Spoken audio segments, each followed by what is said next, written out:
cation streak.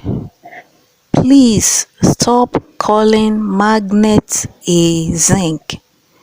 I truly like him calling mercury silver gold. Please for potassium, stop for sodium.